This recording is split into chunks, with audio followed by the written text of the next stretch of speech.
أهلا بك أخي المشاهد أختي المشاهدة في هذا الفيديو الجديد الذي سأخصصه لتصحيح نموذج لفرض كتابي محروس للسنة الثانية إعدادي مسلك دولي.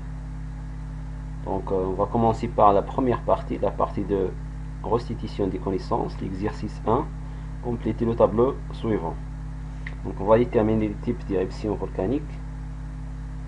Donc il s'agit de deux types, les éruptions volcaniques effusives et les éruptions volcaniques explosives. إذا سنحدد أولا أنواع الاندفاعات البركانية يتعلق باندفاعات بركانية انسكابية éruption volcanique effusive واندفاعات بركانية انفجارية éruption volcanique explosive. Puis on va déterminer les caractéristiques de ces deux éruptions. Donc type de lave, نوعية lava. Pour les éruptions effusives, il s'agit d'une lave qui est fluide. بالنسبة للاندفاعات الانسكابية lava مائعة. Et pour les éruptions explosives, on parle d'une lave visqueuse. Lava لزجة بالنسبة للاندفاعات الانفجارية. Visqueuse pour les éruptions explosives. Le taux de gaz dissous dans le magma, donc pour les éruptions effusives, un taux de gaz qui est faible, très faible, et élevé pour les éruptions explosives. إذا نسبة الغازات الدائبة في الصهارة وكمية الغازات الدائبة في الصهارة ضعيفة أو قليلة بالنسبة للاندفاعات الانسكابية وكبيرة بالنسبة للاندفاعات الانفجارية. Concernant l'explosivité, pour les éruptions effusives, donc cette explosivité est faible, voire nulle, alors que pour les éruptions explosives, on parle d'une explosivité qui est forte. بالنسبة للانفجارية ضعيفة إلى منعدمة بالنسبة للاندفاعات الانسكابية ومرتفعة أو قوية بالنسبة للاندفاعات الانفجارية. La deuxième question, définir l'éruption volcanique. Qu'est-ce qu'une éruption volcanique؟ إذا السؤال الثاني نعرف الاندفاع البركاني. Donc الاندفاع البركاني ou l'éruption volcanique, c'est la remontée des magmas des profondeurs à la surface par les cassures, les fractures ouvertes dans la lithosphère. الاندفاع البركاني هو صعود الصهارة من الأعماق إلى السطح عبر الكسور المنفتحة في الغلاف الصخري. Remontée des magmas des profondeurs à la surface par les cassures ouvertes. La question suivante, on va déterminer les éléments de l'appareil volcanique. بالنسبة للسؤال الثالث سنتمم الرسم التخطيطي التالي بتحديد أسماء عناصر الجهاز البركاني. Donc l'élément 1 représente des projections en bancs volcaniques. الرقم 1 يمثل مقذوفات بركانية. Le deuxième élément c'est le cratère فوهة باللغة العربية. Le troisième élément c'est coulée de lave من تدفق لافي. Le quatrième élément cône volcanique محروس بركاني. Le cinquième élément c'est la cheminée مدخنة باللغة العربية. Et le dernier élément c'est la chambre magmatique ou réservoir magmatique. إذا العنصر الأخير هو الغرفة الصهارية أو الخزان الصهاري. سنمر الآن للمكون الثاني. Donc la deuxième partie c'est la partie des raisonnements scientifiques et communication graphique et écrite. Le schéma suivant, document 4, montre la relation entre les volcans et la tectonique des plaques. La première question, nommer les éléments numérotés dans le document 4. إذا نعطي الأسماء المناسبة للعناصر المرقمة بالوثيقة 4. Donc l'élément 1 représente la crotte océanique. العنصر رقم 1 يمثل قشرة محيطية. L'élément 2 représente le manteau supérieur. العنصر رقم 2 يمثل الرداء العلوي. Et le troisième élément représente la sténosphère.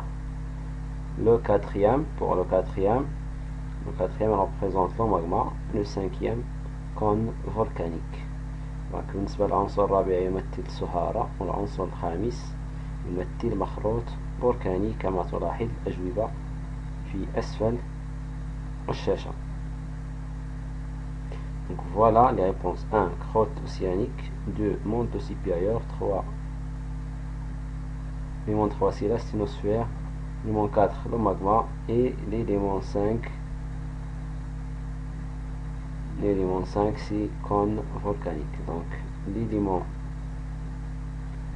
3 c'est la sténosphère.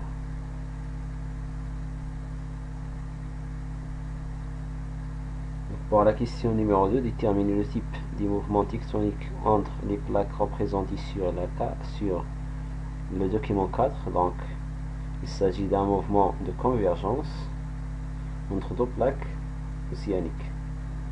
Donc mouvement de convergence يعني حركة تقاربية بين الصفيحتين. Nommer et définir l'élément, la question 3, nommer et définir le phénomène représenté sur le document 4. Vous voyez le phénomène représenté, c'est le phénomène de subduction, et la subduction c'est l'enfouissement de la lithosphère océanique dense sur une lithosphère légère ou moins dense. إذا الظاهرة الممثلة على الوثيقة 4 هي ظاهرة التمر، وظاهرة التمر هي انغراز الغلاف الصخري المحيطي تحت غلاف الأكثر كثافة تحت غلاف صخري يمكن أن يكون محيطيا أو قاريا أقل كثافة منه. La question 4 déterminer le type d'éruption volcanique dominante au niveau des fronts actifs. Vous savez, au niveau des fronts actifs, le type des volcans qui sont dominantes, c'est des éruptions volcaniques explosives. Des éruptions volcaniques explosives. Donc pour la question 4, le type d'éruption volcanique dominant dans les zones de convergence c'est le type explosif. إذا البراكين المهيمنة على مستوى مناطق التقارب هي براكين انفجارية. La question numéro 5, déterminer l'origine des magmas de la volcanisme au niveau des zones de subduction. Vous voyez l'origine des magmas à partir du document. Donc l'origine des magmas qui est à partir de laquelle résulte le volcanisme au niveau des zones de subduction, c'est la fusion partielle de la lithosphère à cause des frottements forts des deux plaques. كما تلاحظ مصدر الصهارة هو الانصهار الجزئي للغلاف الصخري المحيطي نتيجة الاحتكاكات القوية.